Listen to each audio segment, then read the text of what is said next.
Welcome, family. This is your brother asarimhotep with the Madu Mandela Institute for the Advancement of Science and Culture. It is Thursday, a sweaty Thursday.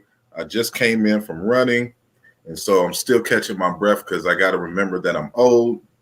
But today is Thursday, the 23rd, and of 2020, of course. We're still trying to navigate through this COVID universe. But that is not stopping us from doing what we need to do to get free. And this is why, today's special guest is very special. A brother who is family from the AI Philadelphia fam, student at Temple University, one of our future leaders in the game, Brother Omawale, Afrika. We will speak to him shortly, and we'll be talking about the RBG Centennial Conference that'll be held on August the 8th and 9th online. So it's a very important conference, and we want all of you and your family and guests to attend. And it's going to be live.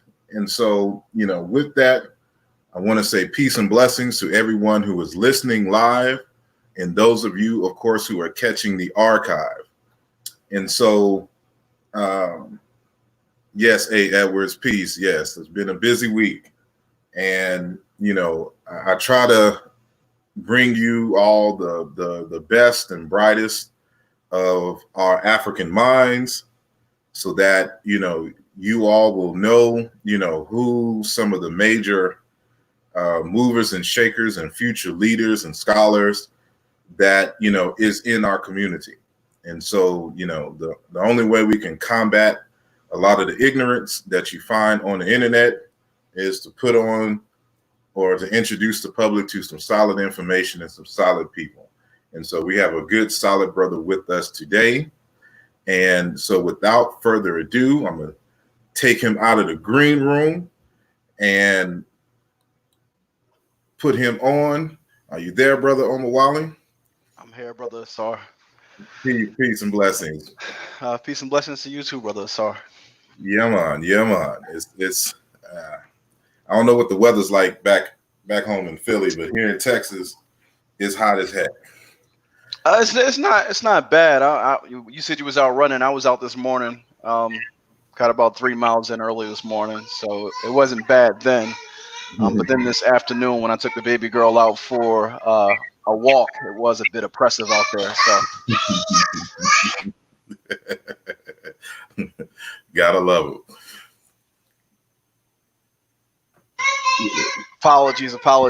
But yeah, just one quick correction. A lot of folks get it confused. I'm not a student at Temple. Oh, okay. Not a student at all. I think that people automatically make that association because of my connection with Afrocentricity International, Yeah. being as though it was founded by Dr. Asante. So a lot of people assume that I'm one of his students, but Okay. I'm not. I'm a grassroots organizer. In terms of my education, I'm an autodidact. And I come out of the UNIA as an organization prior to joining Afrocentricity International, the Philadelphia chapter, back in 2017. Well, I still think that if you have direct access to Ama Mazama and Dr. Malefe Kitty Asante, you are a student of the Temple School. You know, whether you I'll realize take. it or I'll. not. I'll take that. Yeah, you're just part of the independent African Academy. So you can't get, you know, when it comes to the Afrocentric, you know, movement and ideology, you really can't get any better than the foundings, you know, saying of that. So you're in good hands. So regardless, you're a student. I appreciate that. I appreciate that. But yeah, man, we got you here today, you know, to kind of talk about two things. So, you know, the first is the conference, and then more so the inspiration behind the conference. One of our great, you know, ancestors, um, the Honorable Mosiah Marcus Garvey, or Marcus Mosiah Garvey, and um, and so you mentioned earlier that you come out of the UNIA, you know, organization, and which is still active. It's still got chapters, you know, saying in numerous spots around the country. So, if you can just give me a little bit of background on, you know, who you are, where you're from, and how did you get involved with the UNIA, and then we'll get into all the other stuff. So, what drew you to the UNIA to get involved in grassroots movement organizing? Yeah, no doubt, no doubt. So, again, most folks know me as Brother Omawale, born and raised in North Philly, Philadelphia, PA 19133, the Badlands to be exact. If you Google that zip code, you'll see that it's one of the poorest, and not one of the, actually the poorest zip code in the city of Philadelphia, which happens to be the largest. The poorest of the the poorest of the largest big cities in the country. So my connections to the grassroots go back some years now. When I was about 22 years old, I was working with an organization called Men United for a Better Philadelphia.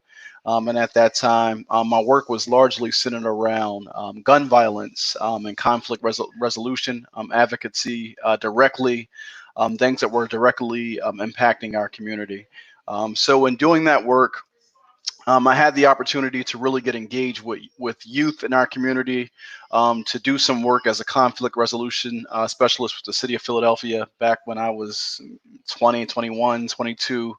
And with that experience, I was mentioning to you that I didn't come out of the academy, right? I didn't go into college after I graduated high school, barely made it out of high school. But that experience, one of the things that I used to always stress to the young people that I was engaging with and mentoring, was the need for them to continue to further their education and to stay in school and things like that.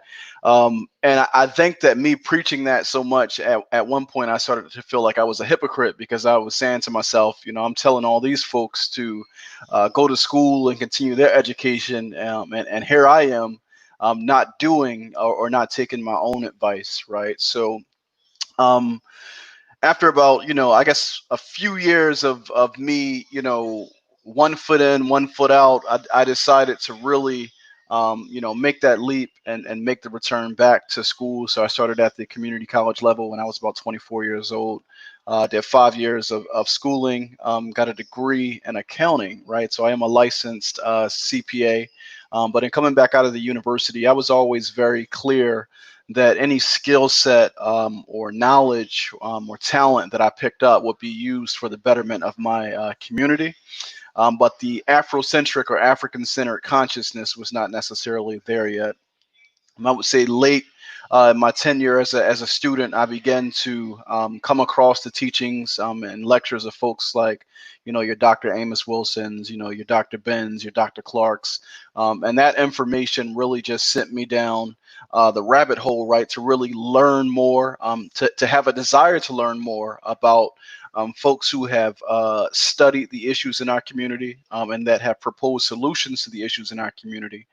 And I was working, I'm going to say at this time, I'm about 30 years old. I'm working on developing a grassroots campaign.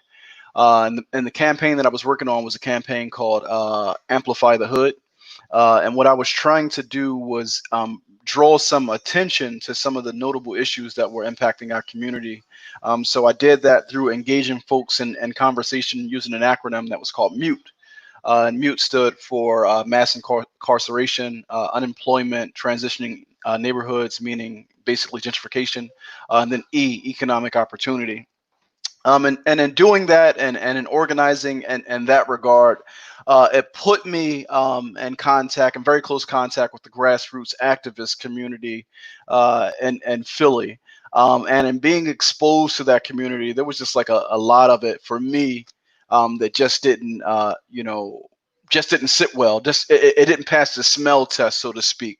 So I really started looking around to see, where was my tribe, so to speak, right? The group of people who I could organize with and do work with and bring my skill set to bear upon. And that ended up being the UNIA. So in, I want to say, about May of 2016 or June of 2016, I forget which exact month, I ended up joining the Philadelphia chapter of the UNIA, Division 121, located on 16th Cecil B. Moore, which is literally right around the corner from Temple University.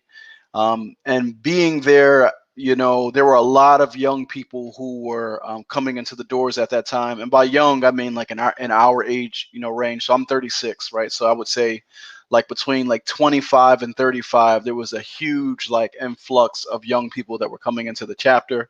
At the time, the brother Gabe had started an initiative in Philly called the RBG Fridays, where every Friday there would be a grassroots initiative where folks would be out on places like Broad and Girard, just waving the red, black, and green flag and bringing resources into the community, right? So as I mentioned, I joined the UNIA at that time, and I was there. My goal was just to be there, to really sit there, to learn, to be educated. And the process of me being there and of learning and of building with the elders who were there, towards the end of that year, there was somewhat of a disruption in the leadership. And during that disruption, a vacancy had come up in the presidency and the president for the chapter. And just having a significant background in organizing and building several organizations myself, I felt as though I could potentially serve in that role. So I raised my hand, went through a nomination process, was interviewed, myself and a couple of other candidates, and then ultimately in January of 2017, I was selected to be the president of that particular chapter. My tenure as president didn't last too long for reasons that I won't necessarily get into, but by March or April of 2017, I was no longer the president of the chapter there. But just in the short while that I was there, I had really, built the leadership function out. There had not been a full leadership team there in many years, and within 1 month, 2 month period, I had a full team. The energy was there, the excitement was there, but organizational politics didn't allow a lot of what we had in mind to go forward with. It didn't allow it to occur. So therefore, I ended up being ousted. I want to say in March or April of 2017. I forget the exact time. And from there, I kind of like just sat quietly, given thought to where I would continue to do the work or how I would continue to do the work. I had an idea to start an organization. I wrote up a plan for an organization, but didn't necessarily move forward with that. And the opportunity came towards the end of 2017 for me to come over to Afrocentricity International. The relationship there had developed while I was at the UNIA, because at the time that I was inaugurated as the chapter president, there was a brother from the Malefi Kete Asante Institute who was there. His name was Brother Ibo Chengo. And he was just very appreciative of my energy, just a real genuine dude. And he invited us to come over and build and fellowship at the Malefi Kete Asante Institute. And when we went there and introduced who we were, Dr. Asante was also appreciative. So he asked me, would I be interested to come, and speak at the Institute? And at that time, I had never given a public lecture. I had never spoken publicly at all. Like, I wasn't one of those people who just got on YouTube and started speaking. The first time I spoke, it was because I was invited to speak. And I was given a topic to speak on. And that was at the Malefi Kete Asante Institute. So that's kind of how the relationship developed. And they had the chapter of Afrocentricity there. And I knew that the organization was modeled very closely to the UNIA. And the leader, my good brother Shanuti, he had reached out to me and he wanted to talk. He invited me. I didn't know at the time that he was plotting on bringing me into the chapter, but he had invited me to this private function, and we're at this function at one of the founders of the organization, Dr. Amamazama, at her home, and he pulls me to the side and he wants to talk about what I was doing at the UNIA, and I'm breaking it down to him, all the stuff that we were working on. And then he says to me, why don't you come do it at AI? So long story short, that's how I kind of got involved with AI, and I've been there ever since. Funny backstory though. A lot of people don't know this, but I look at the brother Umar Johnson, who also comes out of Philly. He's probably about 10 or 12 years older than me, but I find that there are many parallels in our story, and that I grew up on 8th and Cumberland, and he grew up on 8th and Dolphin, so about 2 blocks down from where I was born and raised. In addition to that, he also came out of Division 121. And I found his resignation letter, and it seems as though his departure was very similar to mine. And we also have some university ties together. We went to one of the same universities. So the first time I met him in public, I had let him know all that and just found it to be very interesting, the different parallels that he and I have traveled, within this particular movement. Indeed. I ain't gonna get on the school issue though. Indeed today.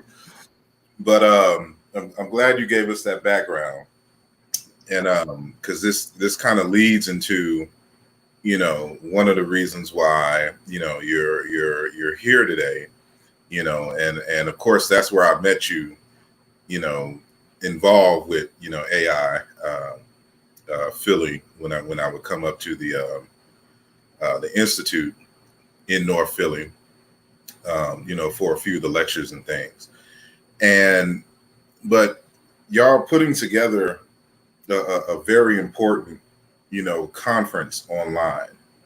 And, if you can just give us a little bit of background on what this conference is.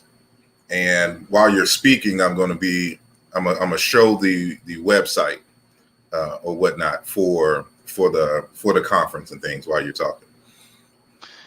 Yeah, so what I'll do is I'll tell you about the conference that we're currently planning, and then I'll give you the backstory to the conference and somewhat how it came to be. But we are currently planning the RBG Centennial Conference, which is a commemoration and celebration of the 100-year anniversary of the first International Convention of Negro Peoples of the World. This was an event that was held during the month of August the 1st through August the 31st in 1920. One of the most significant things there were several significant things that occurred, but one of the most significant things that occurred during that month was on August the 13th at Madison Square Garden. Members of our race, now there were more than 2,000 delegates. 2,000 delegates were present from the UNIA, meaning its various chapters throughout the world. And of those 2,000 delegates, they represented about 22 different countries.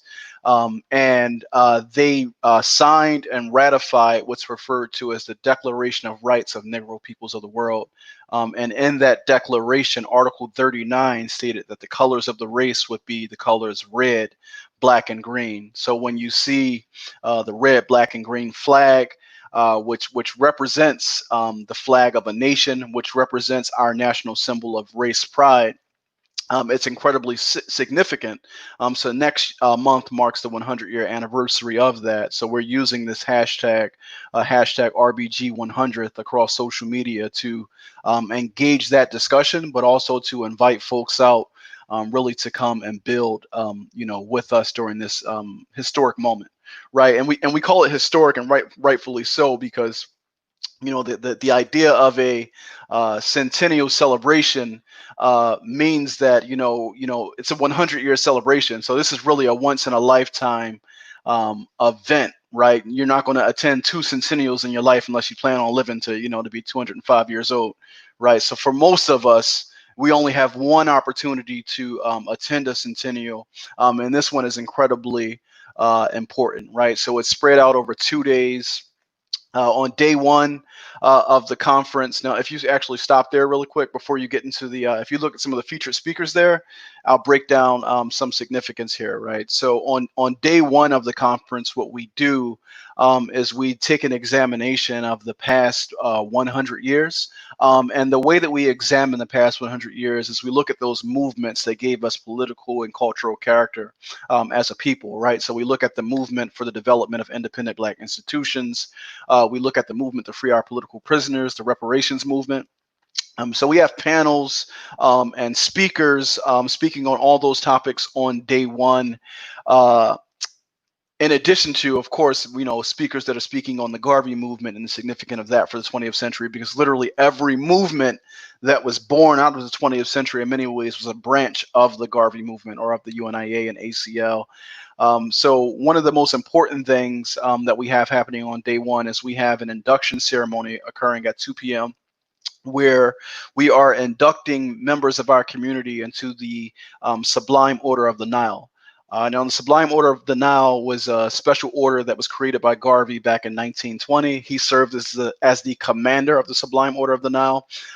And it was an honor given to folks who had shown extreme loyalty, commitment, and sacrifice to our race, right? So what we want to do is those elders that we have in the community who are above the age of 70 and have lived a life that is exemplary of extreme loyalty and commitment and service to our race and to the development of a nation. We want to honor them by inducting them into the Sublime Order of the Nile. And Marcus Garvey's youngest son, Dr. Julius Garvey, will be the keynote speaker for that particular ceremony. But even beyond that, on day one, we have a panel with our political prisoners. So we have Baba Sekou Odenga, which is one of the brothers from the Black Liberation Army that liberated Assata Shakur.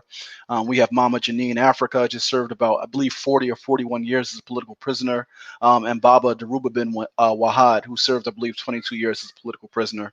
And then we have a panel, of course, on education for self-determination, where we're asking the question, when you look at the development of independent Black institutions in the 20th century, where will that project be housed going into the 21st century, right? What will be the future of the African-centered or Afrocentric movement? Because we don't think that it can be tied to white universities or white spaces, which is why you have, the Malefikete Asante Institute being an independent institution in the Black community, and also the organization Afrocentricity International. So that'll be a very unique panel, and that's all day one. Day two of the conference focuses on the next 100 years. So if day one we're looking back, day two we're looking forward. We're focused on strategies around nation building, right? So the theme of the conference is Garveyism and the renewed cry for African nationhood. So all of the panels and workshops that'll be held on day two are all focused on practical and material activities we need to be engaging in and laying out the steps for building and developing a nation. So we have a whirlwind of a panel. You can check out some of the speakers that are listed there on the website. But even beyond that, we're going to be publishing our registry of workshops this weekend. So we have over 50 speakers, one of which is the former President General of the UNIA, Baba Senghor Baye. I don't want to start naming names because, like I said, we have over 50 speakers speaking during the breakout sessions. Brother Asar, of course, you're one of the speakers, and I'm looking forward to seeing your presentation. But We have a whirlwind of speakers. It's just going to be a fantastic event. It's going to be a historic event. Like, this is really history. Like, when we look back to 1920, right, Garvey sold out the Madison Square Garden, right? He had over 25,000 people who were there. You know, they had fantastic parades all throughout Harlem, you know what I mean, to commemorate that particular event. So as their progeny, right, as the sons and daughters of Garvey and the sons and daughters of the UNIA and ACL, it's very important that in this moment, right, that red, black, and green, that we come together and we uplift our nation, and that we continue to move forward as a people.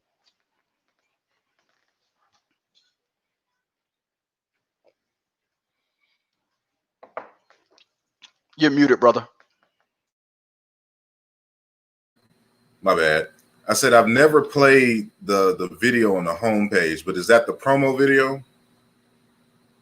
No, that's not the promo video. That's actually a video about Garvey and the Garvey movement that was released on his birthday 2 years ago. We're not the creators of that video, but for someone who never knew about Garveyism, or any of the significant achievements, this video would be perfect for them. So that's why we put it on the website. No problem. What I'm going to do then is I'm going to unshare that page. We'll come back to that page, but I'm going to share the promo video. And while I'm setting that up, I need everyone who is in the chat and listening live, and even if you're listening via the archive in the future, please like and share this video, and share this video in all your Facebook groups, on your Twitter, on your Instagram. Get the word out about this event. And tonight I'm gonna give away a ticket to the event, and actually I'm gonna do two, and we'll do it two different ways. And so what was I going? Oh, there we go. Share the screen real quick.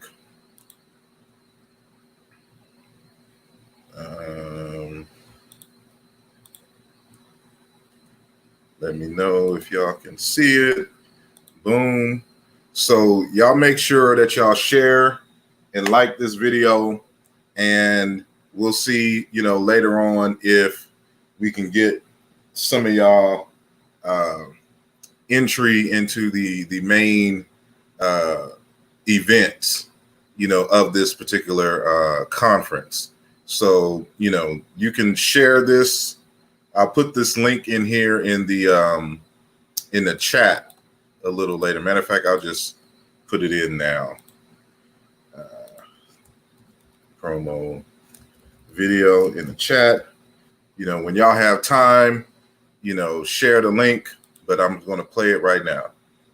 One weekend, 2 events, 70 speakers representing more than 60 organizations from 20 countries, 50 plus workshops. RBG Centennial Conference, a nation-building event like no other. There'll be vending, arts and culture, speakers, panels, virtual workshops, and more. It's all going down August 8th and 9th, 2020. Across all social media, use hashtag RBG100, RBGCentennial.com. Drop the mantle of the red, the black, and the green around me.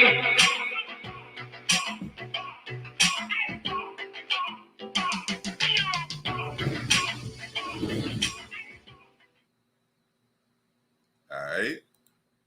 So how we're going to do this, we're going to go old school with the numbers. So, Brother Omawale, I need you to pick a number between 1 and 30. I want you to type it in the private chat on the right. Make sure it's the private chat. Don't give it away on the main chat.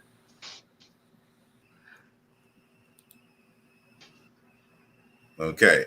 So the first person to guess the number between 1 and 30 is going to get a free ticket entry, you know, into the RBG conference. And I think this is for both days, the main events, correct? Yep. So, and this is for anybody on Facebook Live or, saying YouTube. So when you're ready, just type in the numbers. And so while they're typing, saying their numbers, why is Garvey, saying important for us today? So we're dealing with 100 years, actually a little bit more in terms of Garvey movement itself, but in terms of that important conference and the RBG flag, that's 100 years ago. So, why is he still important for us today? What kind of ideas did he bring forth that are still relevant for us that we should adhere to? Yeah, that's so easy to answer. He's so important because the conditions that we were faced with as a people 100 years ago are the same exact conditions that we are faced with today. In fact, I would even argue that the conditions for us as a people have worsened, and we have been weakened due to our fragmentation and integration, where you got half the community, not half, the majority of the community looking to operate as individuals and integrate to within white society. And you have a very small section of the community or a cross section of the community that is truly separatist in their orientation. But even within that separatist or Pan-African movement, there's a great deal of misconfusion or disorientation within that particular movement. I'm hearing a little bit of feedback. It might be your mic. Okay, let me mute it. Yep. All right, cool. That sounds better. But in terms of Garvey's teachings, his analysis, Marcus Garvey gave us as Black people the most comprehensive analysis and set of solutions to deal with our issues as a race. In fact, his foresight was beyond any of his peers, and I would say that he saw further even than folks who came after him. Right? Garvey argued 100 years ago.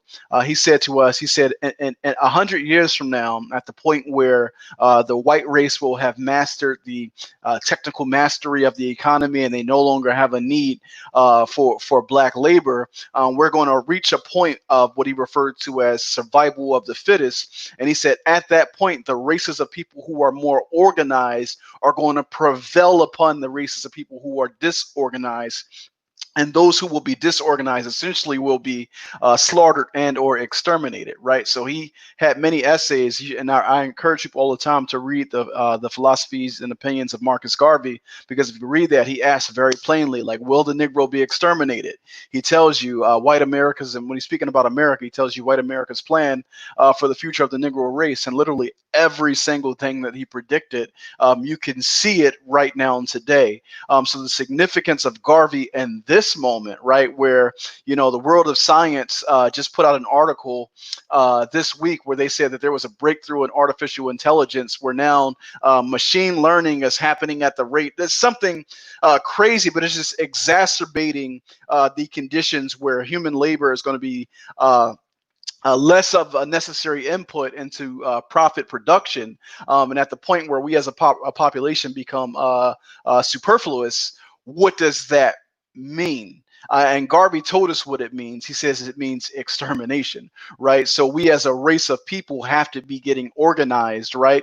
We have to be developing nation, because nation is that vehicle that allows us to act as a collective or as a corporate body to defend ourselves and to protect ourselves from the enemies that are all around us, right? Our enemies are encamped all around us, and wherever our communities are, I don't care if it's a community in North Philly or a community in Ghana, all of our communities are under siege by the same set of systems. The same divide and conquer exists. The same neo-colonial rule exists. And it's so funny because people, when they look at Black America, they don't look at our situation as neo-colonial, but it is neo-colonial in Black America just as it is on the African continent, right? They talk about the explosion in Black representation and American politics. So we went from 69 Black political representatives, I believe, in like 1968 to whereas though in 1975 we had like 8,000, and the conditions of Black people have only decreased with representation. So it shows that neo-colonial relationship that we have. And Garvey gave that analysis even before, people like, Harold Cruz or Malcolm X or the Panthers came after him and referred to it as a colonial analysis. So, I always tell people, start with Garvey. If you want to read, definitely don't start with the Panthers, because there's some ideological confusion there, but you do have to visit and understand the Panthers. But if you want to understand our situation clearly, start with Garvey and then come forward, because Garvey's, like I said, it gives you the most comprehensive analysis and the most comprehensive set of solutions for a nation, which is why we have a flag, which is why he was building a government, which is why he was focused on economy and commerce and education, right? He said that we must develop a race of science. He said you must teach your children the important, I'm paraphrasing here, but just the importance of science. Are you pulling it up right here?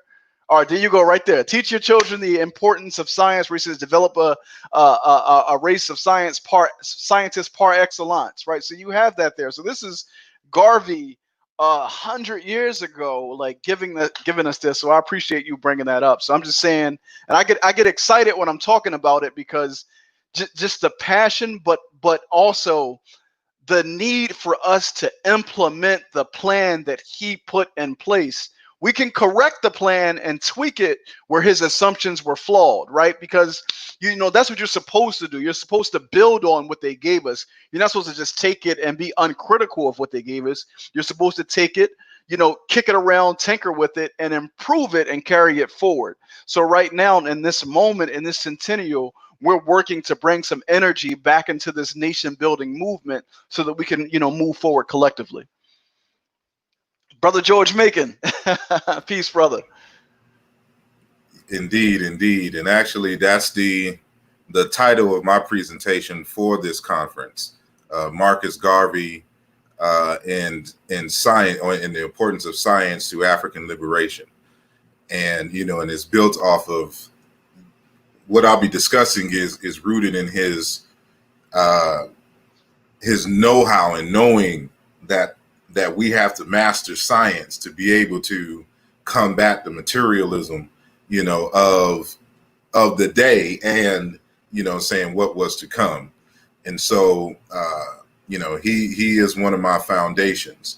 And so there's like three individuals that if I can kind of mold them into one, I would do that. And that's Marcus Garvey, Sheikh Anta Diop, and Dr. Amos Wilson. And so if you have that as a foundation, you're good and ready to go.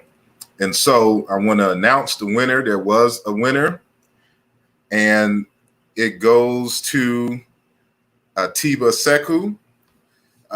You got the magic number. And so I think we're friends on Facebook. Hit me up in my my inbox on Facebook, or just send me an email.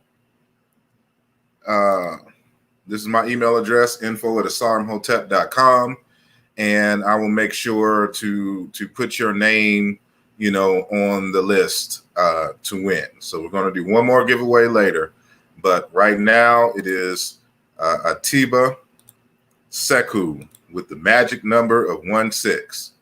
And so sorry to Linus Kipkoich, you was one number off. You was that close, but you had one more chance at the end or towards the end of this program. But with that said, we talk about Garvey and you mentioned some of these shortcomings.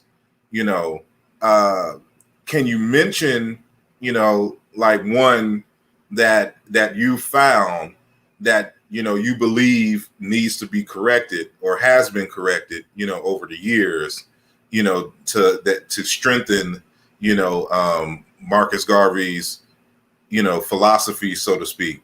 And wait, I'll wait to ask the second question, but answer that one and I'll mute my mic. Yeah.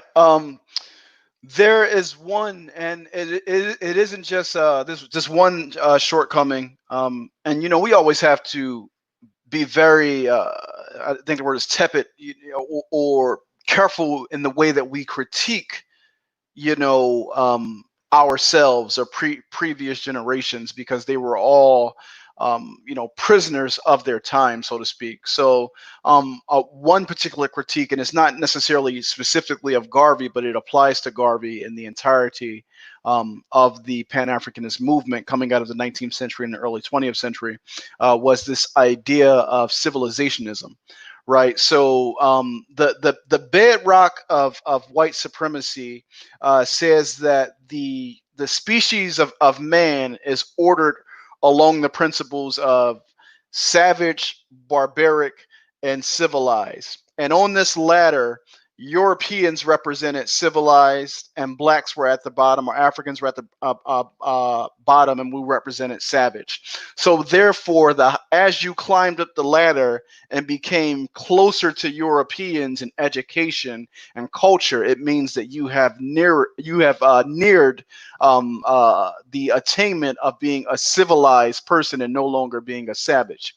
So this notion of civilization is something that many of our ancestors inherently believed. In fact, many of like the ministers, for example, Henry McNeil Turner, who was a Pan-Africanist and a, you know, a repatriationist, taking folks back to Africa. He can be read where he says that he's thankful, you know, for the opportunity that, you know, slavery provided us to essentially, you know, be in contact with the white race, for it elevated our standing, you know, as a race, right? You see that, and although Frederick Douglass was not a Pan-Africanist, but you see that in his writings. But this concept of civilizing black people was something that was heavy within the early Pan-Africanist movement of the 19th and early 20th century. Like, so the UNIA, one of the aims and objectives of the UNIA was to civilize the backwards tribes of Africa. Similar with, you know, Du Bois and his contingent within the Pan-African movement. They felt as though the talented Tim, so to speak, should be the leadership of the backwards masses, because the talented 10th had developed themselves to become civilized in the European sense of the word. And Du Bois literally writes that, right? That we've reached civilization in the European sense of the word. That's an actual quote. So this notion that that white people represent the apex of humanity and that black people represent some form of savagery, so that, you know, the role of those of us who are educated, or the Negro intelligentsia, is to put the backward masses on our back and march them up the mountain to civilization, is something that plagued our movement. But you talked about how was that fixed. When you look at the modern Afrocentric movement, you know, that's like the most the African-centered and Afrocentric movement is the most prominent kind of like outgrowth of nationalism and Garveyism, right? Which, you know, the African-centered and Afrocentric movement comes out of the Black Studies movement, which was, although it was, you know, it reached calcification in the 60s, you know, during the Black Power movement. The Black Studies movement is something that goes back to the early, you know, to the late 19th century, you know, early 20th century, with folks like, you know, your Edward Bruce, your what's the brother name, the Puerto Rican brother who taught Dr. Clark. There's a library named after him in Harlem. Losing his name right now, but you got to forgive me. You got to know his name, brother. Sorry, you got to save me here. Puerto Rican brother. There's a huge library named after him in Manhattan. Arturo, what's his name? Schomburg. Arturo Schomburg. Yeah. So like the Black Studies movement, really, you can tie it all the way back to then, but the calcification of it really happens in the late 60s as a result of the Black Power movement. And that's where you see Black nationalism go onto campus. When Black nationalism goes on the campus, it further develops, and that's where you get the African-centered or Afrocentric movement, which is, what's here today. And that movement corrected many of these notions of, Black people being backwards, or it really challenged and problematized the foundation of white supremacy and demystified whiteness to the point that it came under severe attack because it was such a threat to the Western world. So I think that's where we exist today. All righty. Now, hold on one sec.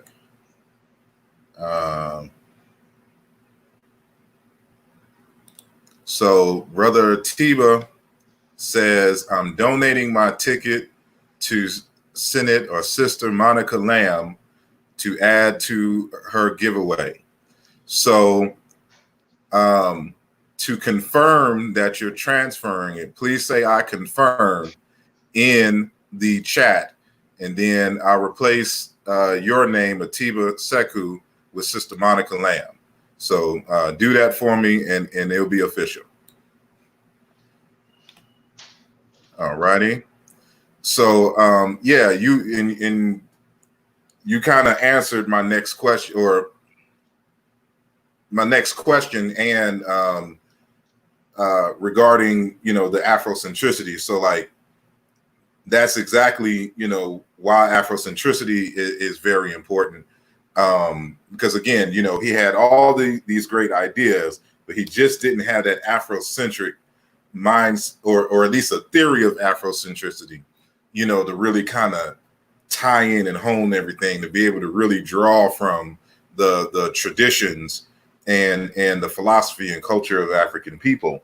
And so since you're with Afrocentricity, International, from your understanding of what Afrocentricity is, can you inform us what Afrocentricity is and the importance of Afrocentricity International as an institute unto itself?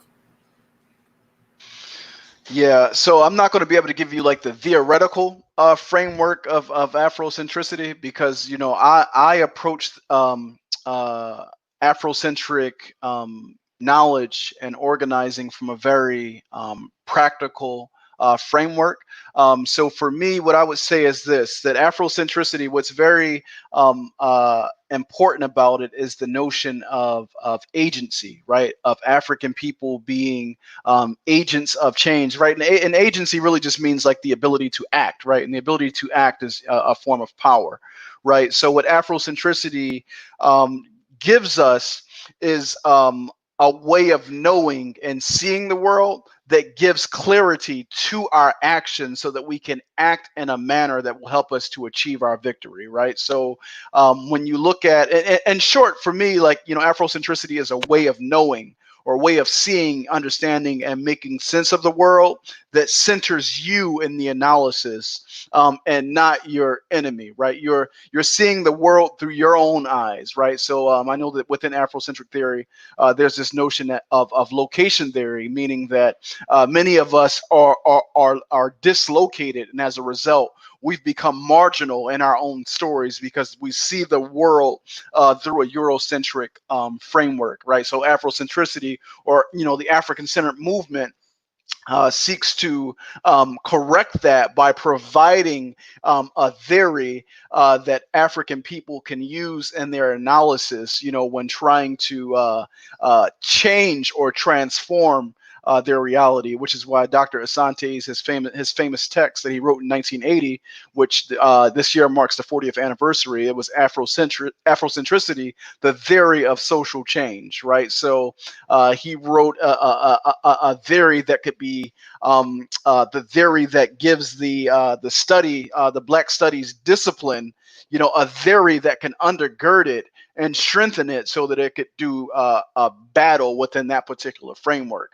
But for me as an organizer, right, being Afrocentric or African centered is incredibly important because it shapes these solutions, right, that I'm looking to, or that we're looking to collectively bring into being within our particular realities, right? So like, what type of world am I trying to build, right? I'm not trying to build a world that mirrors the European world.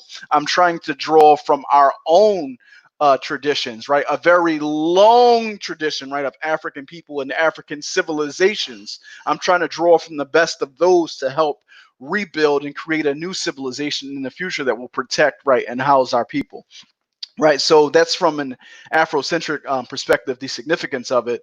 But from Afrocentricity International, the organizational importance is that, not since the Garvey movement have we had an international organization that was connecting African people at an international, national, and local level with that kind of like, how Garvey had one guy, one aim, one objective. I'm sorry, with one guy, one aim, one destiny. But we haven't had that since the Garvey movement, something at that level that gives us collectively one objective, that objective of nation building, us collectively embracing that liberation project and using our resources all around the world, not just in America, to bring that into being. So as far as I'm concerned, I would make the argument that as of today, Afrocentricity International, as a vanguard organization, perhaps has the most comprehensive plan and analysis for African people since Marcus Garvey and the UNIA. And I want to say that's the importance of this particular organization. Indeed. And a matter of fact, I'm going to share my screen real quick. This is what we're going to do. No, I'm just going to share the entire screen. So, boom.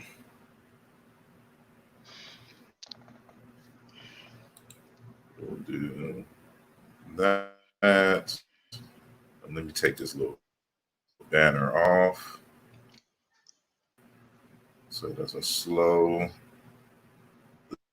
the thing down. Forgive me 1 second. Take that off from the bottom.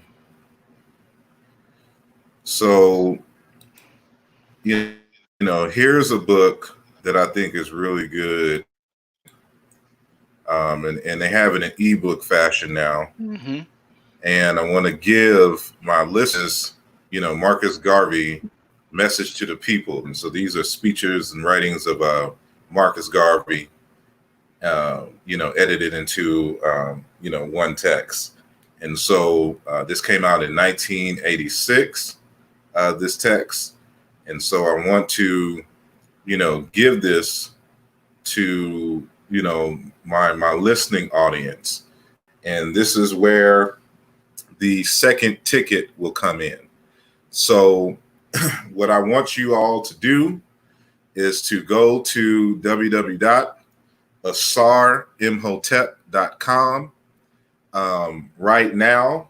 And I want you to go to the home page and scroll all the way to the bottom and put your email address in the newsletter field.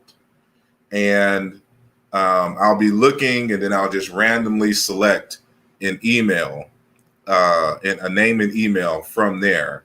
And that will be the second winner, for tonight. And regardless, everyone who signs up, I'll be sending you this book to read. So this will be a good text for you to read prior to the RBG, conference. And, you'll get to see some of his, or a lot of his, insights into history and economy and things. Keep in mind, he was a Christian, so you will have this chapter on Christ in there. But even still, just like, Malcolm was a Muslim, so was Elijah Muhammad, and so was, Paul Robeson. That was just the ideology, of the time. So don't, let that steer you from looking into the deeper insights of who this person is. I would probably problematize referring to Garvey as a Christian. I would say that he definitely drew heavy from the religion of Christianity. But so Garvey, when he talks about religion, is it's very hard to kind of like nail him down, because in one sense he says that there are millions of religions because our own interpretation of things, right?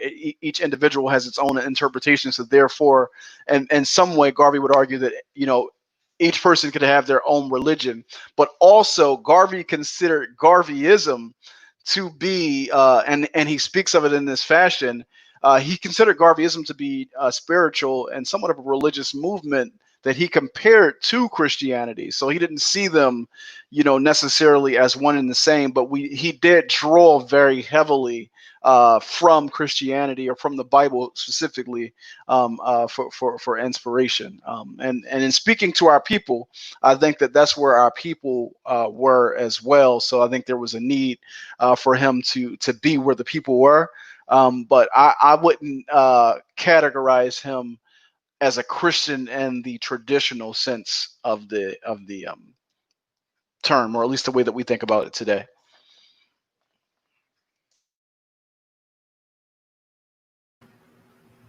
I put my website address, on the screen, and I also put it in the YouTube chat room.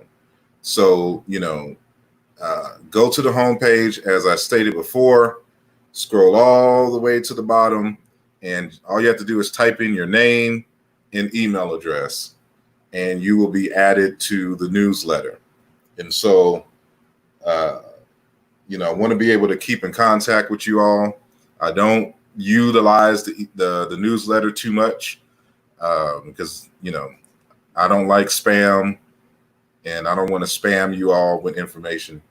I try to, at least communicate with everybody, but I also want to be able to communicate with you just in case we get too revolutionary one day and they decide that they want to shut down, your Facebook account or your YouTube account and things of that nature. So if you have your own space and own way to get in contact with the people that you built relationships with, over the years, that won't affect you too heavily. So this is one of the reasons why, I have the newsletter itself. And, of course, you can sign up on my website, which is a social media site itself.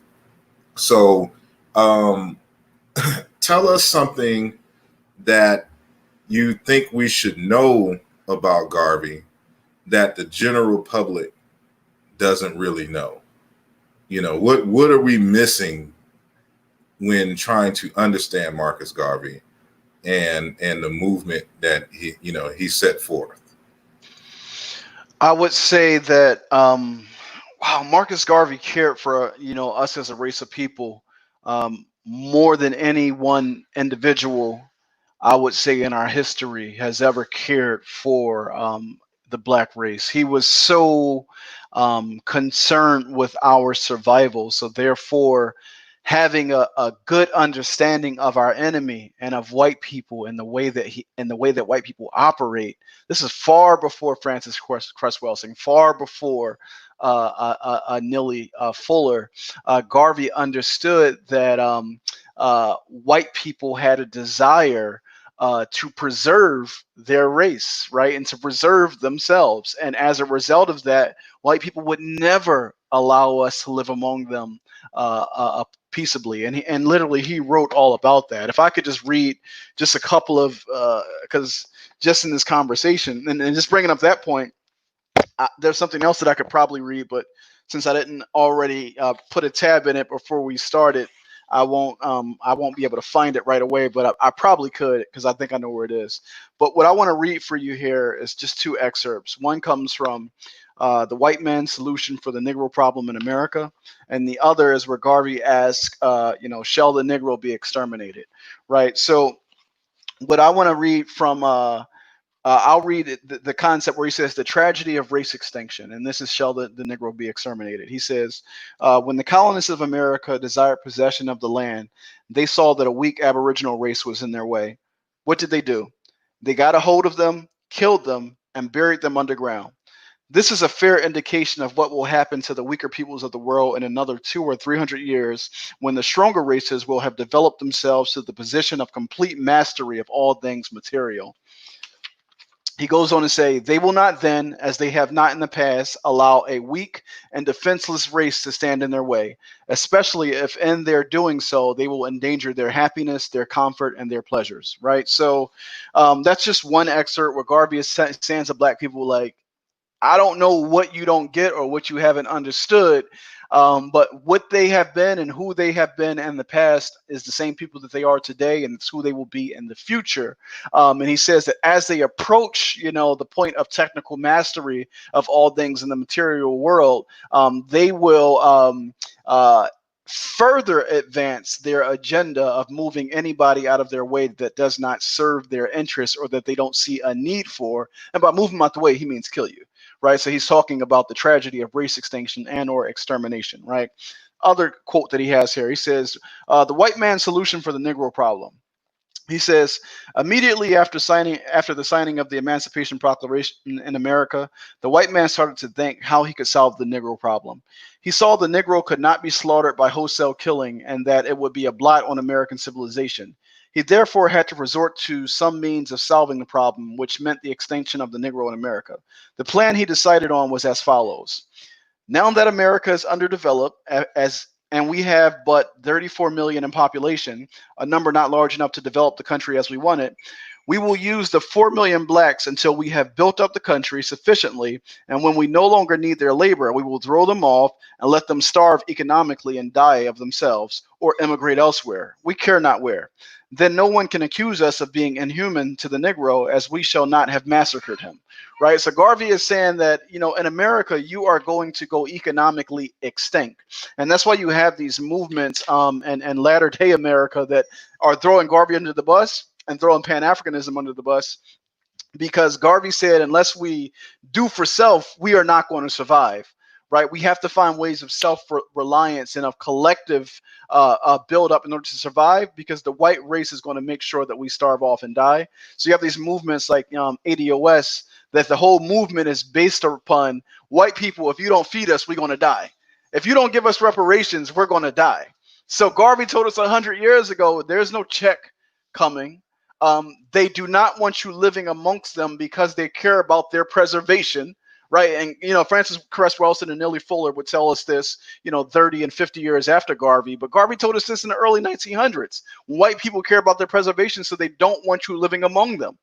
And Garvey, his solutions were looking to address that. So if you don't know anything about Garvey, know that A, he was far ahead of his time. And know that B, he cared about black people and the black race more than any other black person in history, and for that reason, that's why he's worthy, of the treatment of a prophet, within our tradition. He's worthy of that treatment, and he's worthy of that honor of becoming an Orisha or a Loa for what he has done and has given to us. So I think that that's important. You mentioned this this notion that, of course, Europeans don't want us around them, and ultimately they want to starve us and annihilate us in various different ways. And it reminds me of, I want to get your opinion, if you have one, regarding the recent comments and the follow-up apology by Brother Nick Cannon, regarding the alleged anti-Semitism, but more importantly, the notion, in terms of the behavior and savagery of white people. So it looks like what you're saying is that, to some degree, Marcus Garvey agrees with Nick Cannon's initial statements, which he was getting from Dr. Francis Cress Welsing, and in terms of her notion of the the color theory or whatnot. But she was saying that they are for self-preservation and the genetic annihilation, saying of Black and African people around the world and things of that nature. Now, whether that is scientifically saying grounded or not, nonetheless, our history, our interactions with them seems to suggest that that is in fact the goal, the collective goal.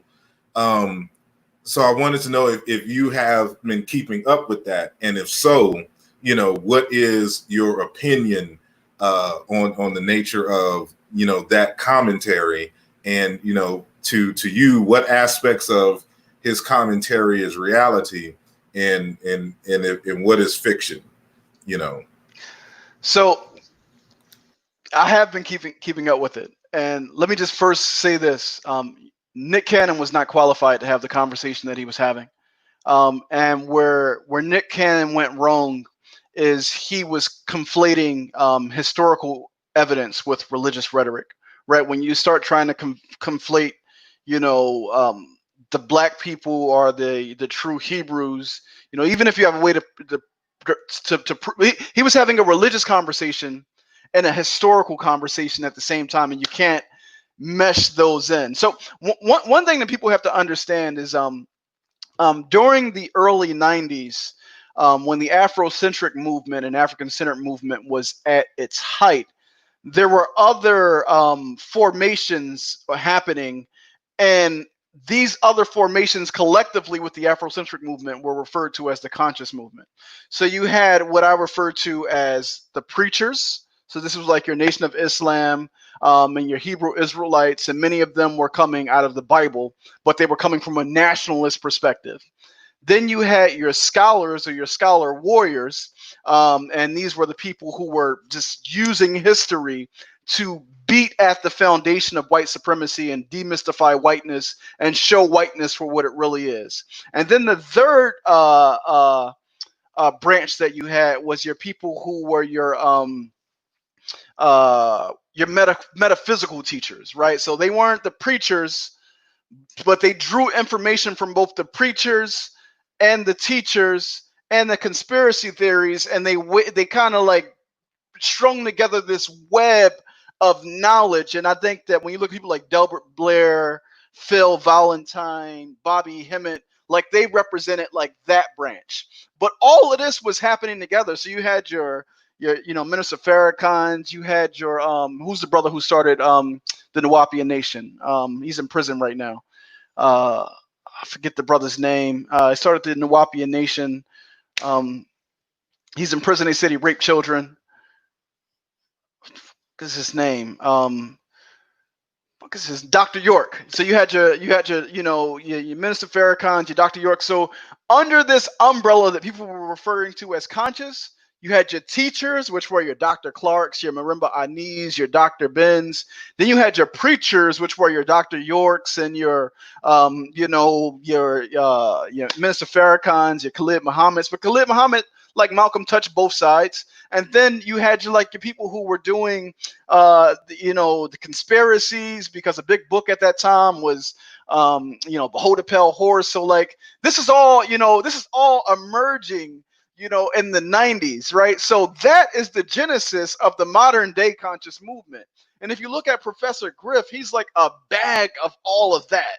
So Nick Cannon is having this conversation with Professor Griff. One is a conversation that he's not qualified to have, but two, he's mixing up, ammonia and bleach, and it's like the stuff that you're not supposed to be doing. So I knew he was going to be in trouble right away, because some of the stuff that he was putting out there, he couldn't defend. That's one part. The second part is our relationship as a people, as it pertains to the relationship that we've had with these other people who are now Nick Cannon's new best friends. And because I want your video to see up, I won't say their names because they're a very powerful group. And that they're powerful. A powerful people are people that when you question their power, it's considered hate. to question their power. So you know that they're powerful. But let's get back to Garvey. If you could pull back up your message to the people, I'll tell you what Garvey thought if you go to the end of chapter 2. Chapter 2, a message to the people, is a chapter on leadership. And mind you, the course of African philosophy was not something that was meant to be read. It's meant to be taught. These were special lessons that Garvey, it was a distillation of all of Garvey's knowledge that he developed from trying to build the UNIA, meaning his enemies and backstabbers. This was a distillation of that knowledge. So the 22 lessons that you see in that book are incomplete. There's some lessons that can't be written down, and you have to be taught by someone who was taught by someone who was taught by Garvey, right? So Thomas W. Harvey, who bought that building in Philadelphia, the Philadelphia chapter of the UNIA, the Thomas W. Harvey Memorial Hall, he was one of Garvey's 8 first students. And he taught the lessons that Garvey taught to a successor, who taught those lessons to a successor. So in order to get those lessons for real, you have to be taught by someone who was taught by someone who was taught by Garvey. So that's important. So if you go to the end of chapter 2 in this text, chapter 2 is a chapter on leadership.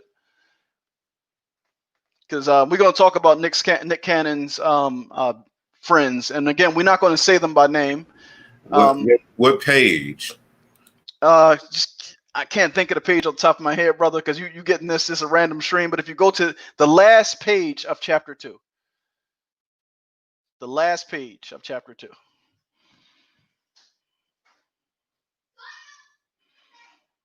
All right, stop there. Go back up where it says never. I'll read this for you. It says, never trust Nick Cannon's best friends.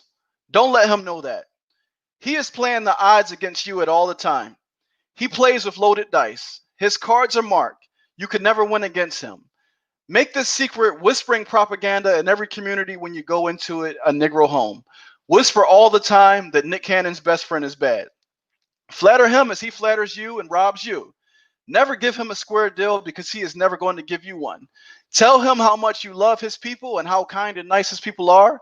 Get all you can from him and give him nothing back except good words and pleasant smiles. This is his policy. Scroll down. It says, the policy of Nick Cannon's best friend is, if he sees a Gentile dying on the pathway and a penny covers his eyes as a hope for recovery, he will take it off and let him die. He will not do this to one of Nick Cannon's other best friends. You have your answer to this. Treat him similarly. Always try to get something from them because he has always robbed you and your fathers, and that he believes he is chosen of God, and as such, all other men must pay tribute to him. This is a false and fictitious. It is propaganda. Ignore it and let him pay tribute to you if tribute must be paid. Now, let's go back to your original point about the fear of genetic annihilation. So we talk about, Francis Cress Welson's theory, and that white people subconsciously recognize that they are an extreme minority on the planet, and as a result, their actions seek to preserve, right, those genes, those regressive genes, right? They want them passed down, right? If you look at blue eyes, like you can go and read the scientific research on this, and I'm pretty sure Brother Asar will check me if I see something unscientific. But blue eyes are a trait that represent a history of incest, right? And I don't want to go too far off because I'm not a scientist, but I do know that from reading. And you can go do your research. Just research blue eyes and incest. And Brother Asar, if that's pseudo, please tell me right now, and I won't go down that path. But what's important is that when you look at them as a group, and we talk about them being a minority, and that minority status kind of like makes them aggressive and wanting to preserve themselves. Well, within the white group, there is another minority that practices a form of supremacy or chosenness. So if the logic states that because of the larger macro group is aggressive to all non-white people, then what about the smaller group within that macro that says, well, we're not them, we're something different? What about their behavior? And so what I argue is, if you examine their behavior and their history, it has been incredibly consistent, not just with us, but with pretty much every group that they have considered not them. And to question that is an act of hate, right? I tell people all the time, when W.E.B. Du Bois wrote his book, The Souls of Black Folk, when they released the Jubilee edition, which is the 50-year edition, right, to commemorate it, they had to make non-edits to the book. All non-edits had to do with the word that we can't say in these spaces because of their power. That word was removed from the book because every time that he used it in relationship to how they treated black people, and it was never good.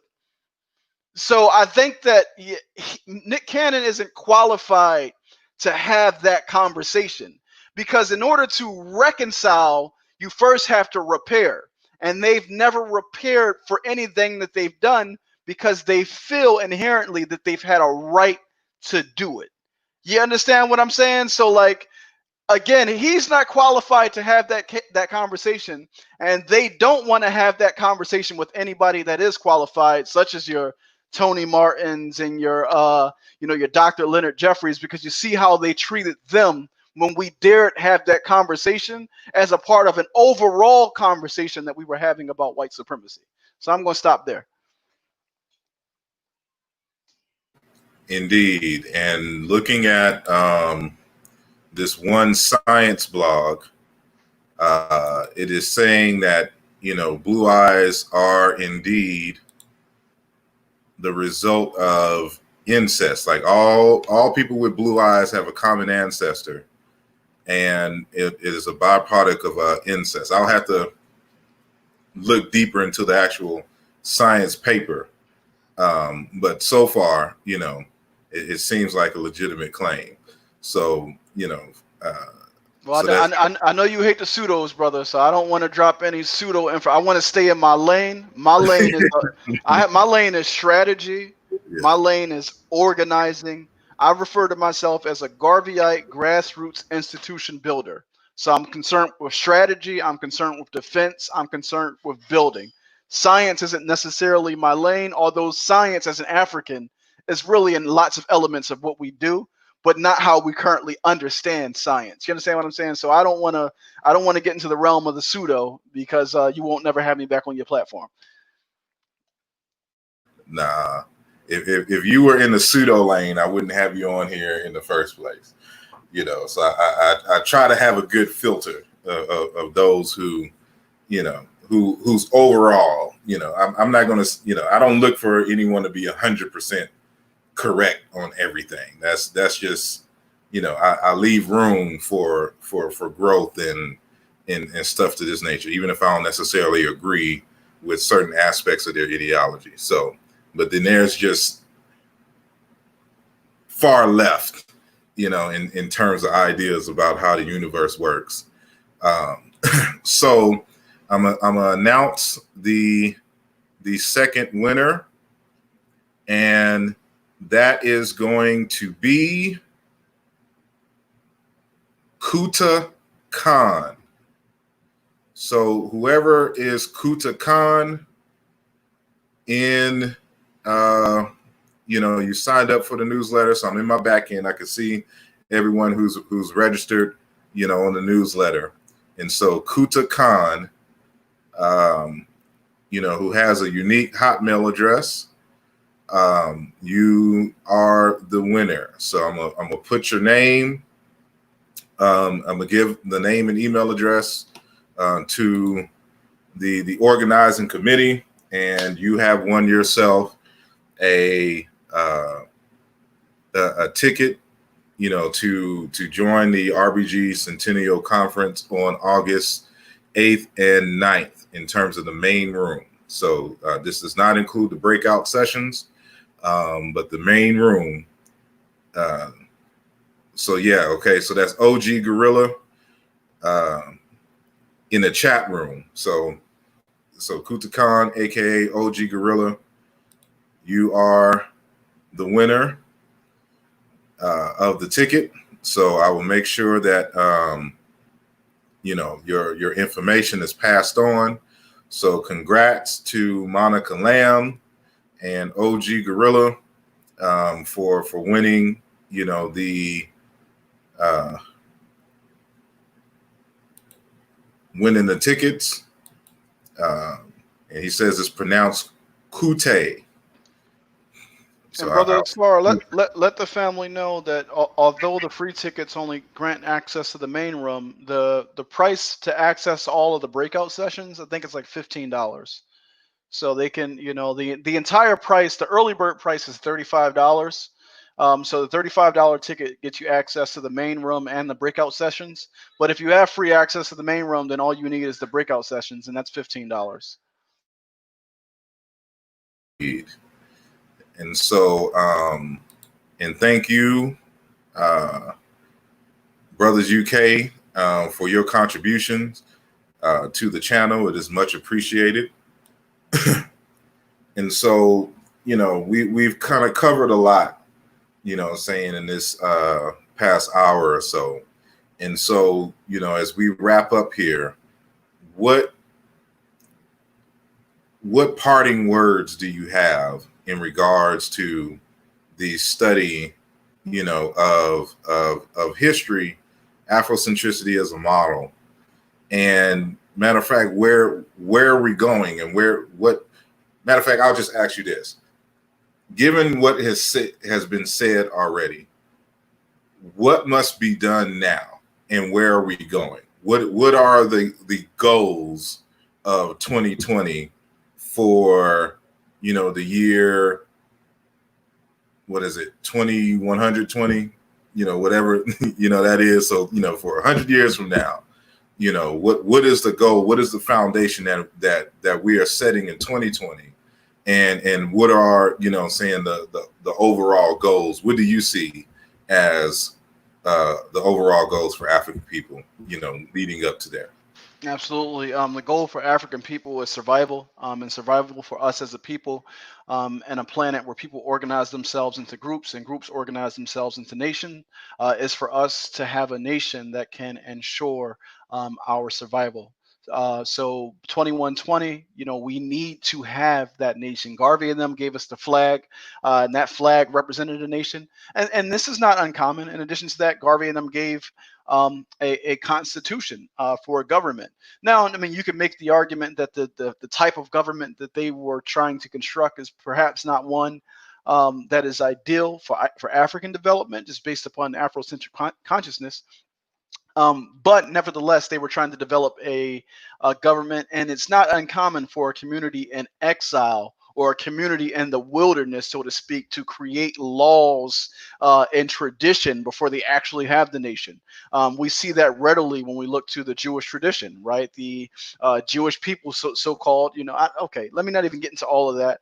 But the Jewish folk, you know, when they're in the wilderness, if you read their mythology and read their texts, they create all of their laws and their traditions in advance of actually having the borders that their nation would be housed within, right? So people who are mature can do those things in anticipation of developing that nation, right? But what are the ingredients of a nation? A nation is a composite of institutions.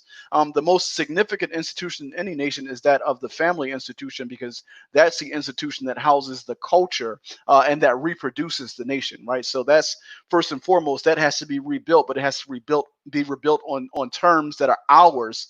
We can't have our institutions of family mirror the values, interests, and perspectives of the institutions of family of our enemy, right? So again, 100 years from now, it needs to be about survival, but we can only survive through nation, and nation can only be built using institutions, and institutions have to be imbued with values, right? So what we've done throughout this last 100 years is we've honed in and sharpened certain values. Now our job is to institutionalize and operationalize those values so that we can have the benefit of institutional memory going into the development of a nation. So that's what this conference is all about. Nation, nation, nation. It's Garveyism and the renewed cry for African nationhood. Please get your tickets today. There was a significant amount of cost associated with pulling this event together, so it was impossible for us to make it available for free. The good news is we're getting very close to break even. we did the math today with our finance lead, and we only need to sell 69 tickets priced at the price that they're currently at to break even. But everything above break even, a portion of those proceeds we're going to be donating to support the fight to free our political prisoners, right? Because if we want to look at the so-called Israelites, they didn't leave anybody behind. So we can't leave our political prisoners behind because they're still behind enemy lines, right? So it's not right that Assata Shakur can't spend time with her children or her grandchildren because she has to be in exile. So if we're going to be a nation, we can't even, like, people want to have this conversation about reparations. How do you sit at a table with your enemy while they still have your prisoners? You know, before the U.S. will have a talk with Iran, they're going to say, okay, release our prisoners of war. So we should have the same demands. Before we're going to have a talk with anybody about any repair, I don't want to hear shit about repair until you release my political prisoners and release my prisoners of war. We got to start there. So I'm saying that as a nation, we can't leave them behind enemy lines. So therefore, a portion of the proceeds is going to go to support that work. Please, Black family, get the tickets. Brother Asar, man, I thank you a million just for having us here represented on your platform to talk about the conference. The website is www.RBG Centennial spelled CENTENNIAL.com. Please go and get your tickets today. We almost at break even, so we got about 35 people on Asar's live stream. If all of y'all go buy a ticket, we'll be in the black. You muted, brother. I said, actually, it's about 50. And then I can't see who's all on Facebook, but regardless of who's listening live, share the video. And, that'll be a form of advertising, for the event itself. So they'll get some deeper insights into the conference itself. And so purchase your tickets, and it's an all-day event. It's a 2-day event, and it's a lot of dynamic people presenting in the main room and the breakout rooms. So also our good sister Dr. Oya Ma'at is also presenting. So so that's family as well. And thank you again, OG Gorilla, for your contribution. I hope I showed it earlier. And so, please share, please like the video, and visit the website. You'll get to see, all the details, there. Purchase your tickets as well. And also important for especially you younger people, I'll be 41 at the end of this month. And so I'm talking about you folks who are in your early 20s. If there's any of you who are listening, who are graduating high school, even if you are approaching your 30s and you want to go back to school, we need some good lawyers and, people who know law and who can fight on that side of the front, for the political prisoners and people who are in the struggle.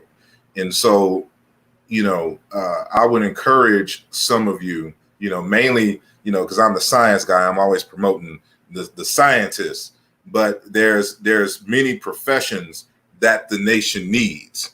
And so, regardless if we're going to need, saying law and order, of course, and we're going to need those who have legal backgrounds to write up constitutions and laws and stuff like that in the nation for when we, find some plot of land somewhere else to do, what we need to do, saying as a nation. So, start that process. But we're also, of course, we know everyone's not going to migrate, some other place. So we're going to have to build and do stuff here. And so we need lawyers. We need scientists. We actually need philosophers. And as crazy as that sounds, when you're dealing with law, logic and philosophy is integral to that, because you have to weigh, and argue the validity of the type of laws and stuff that you're going to be writing. And so that is integral, saying to that process.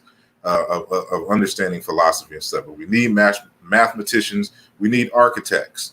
And so I'm saying all of this to say, go to school, get the best, saying of education. Don't be like that's the white man's, regardless. Get the white man's education, get the certifications, and utilize that to help your people.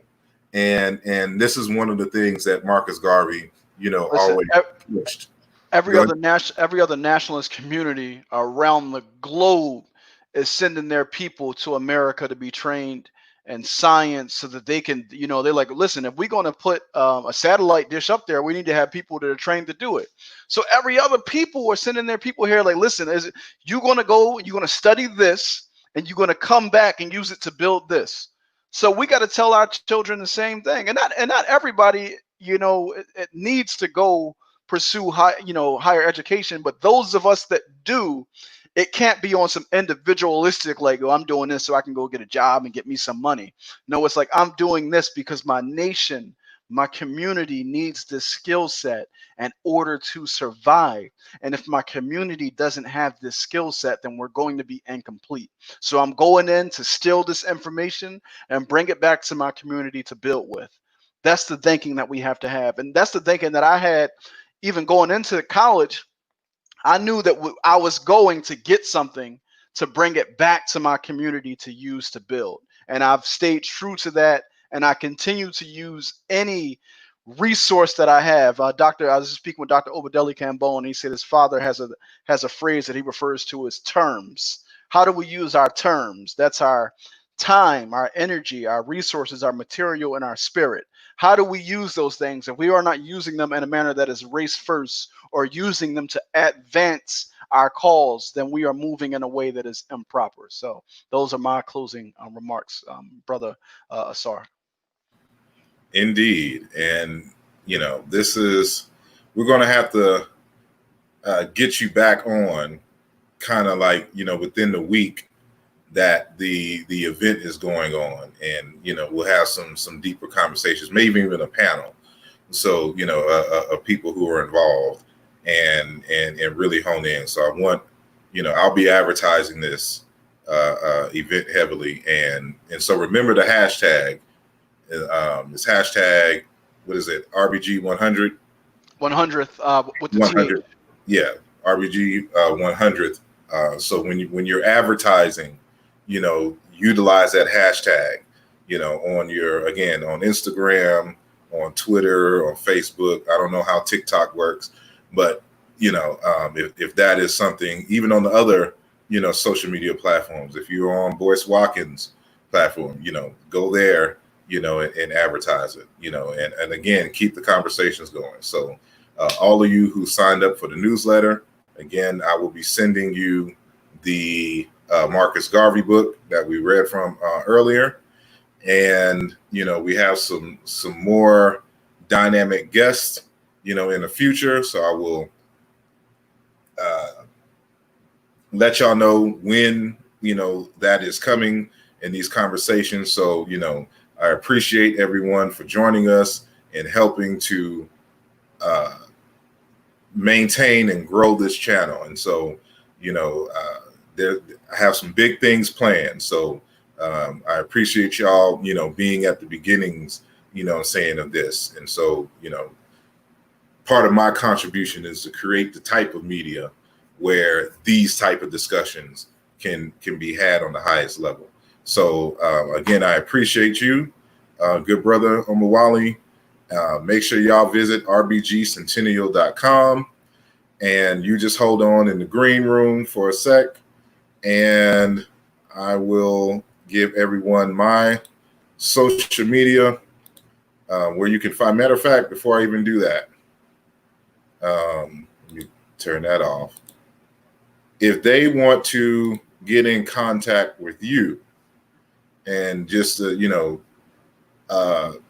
more about AI International and Philly, especially those who are in Philly, want to know more about AI Philly, and just what you're doing or whatnot, how can they get in contact, with you? You're muted. Yeah, all of my socials are Omawale Africa. Just to be upfront with you, I barely use Facebook and Instagram. I only created those accounts to help with the promotion of the conference, but I am pretty active on Twitter. Definitely follow me on a BB2Me. Dr. Obadeli is encouraging us all to be race first in our use in the digital space as well. So you can connect with me on a BB2Me. But And yeah, that's Africa spelled with a K, correct? that's correct. Africa spelled with a K. So yeah, Twitter. I do have a YouTube presence. There's plenty of free lectures on my YouTube. The most notable lecture that I did a lecture series earlier this year called "Strike Drum: The Political Awakening of African Consciousness." And again, it's done within my lane. So my lane is that of strategy, of analysis, of building. So if you are concerned with nation development, definitely I would encourage you to check out that particular lecture series. And you can reach out to me by email at omawalespeaks at gmail.com. And any information you have about AI, I would love to talk to you about it. We meet as an organization every first and third Sunday of the month. Right now, it's digitally via Zoom. So you can get more information about AI by just following us on our socials. It's AI_Philly. That's the chapter I'm associated with. AI_Philly on Twitter and Instagram. It's AI Philadelphia on Facebook. And you can always email us at victory@aiphilly.org. So appreciate you again, Brother Asar. And, I'm happy to come back after the conference and be a part of whatever panel you want to put together. I want to put it on before the conference. That's another. That's cool. I'm just with to advertise it and make sure, let them know it's. I'm with that. I think I have I feel like my schedule. I have a different promotional stop. Yeah. Or two per day, every day leading up to this conference. I'm talking about it somewhere different. Hey, that's the requirement.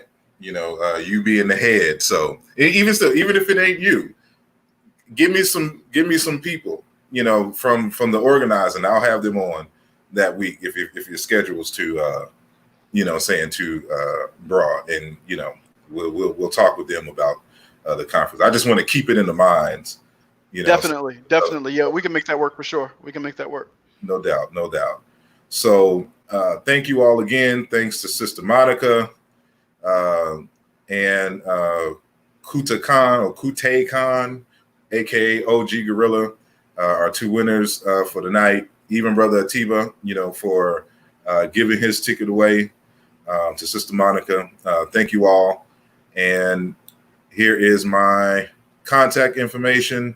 With that said, y'all have a blessed night, and I will see y'all later. I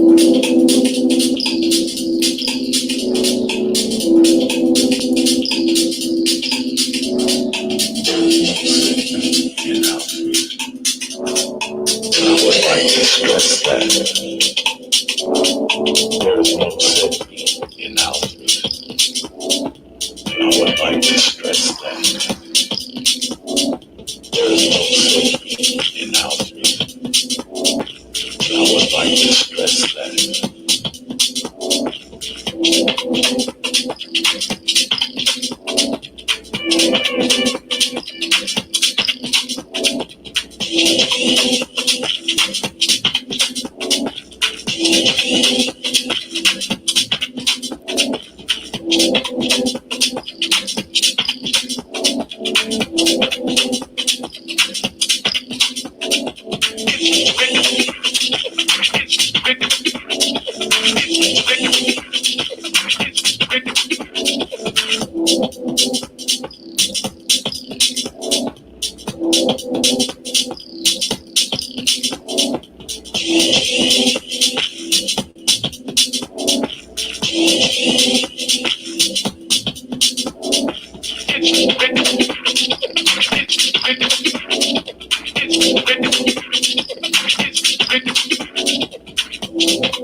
There is no safety in altruism. And I would like to stress that there is no sick beat in house music. And I would like to stress that.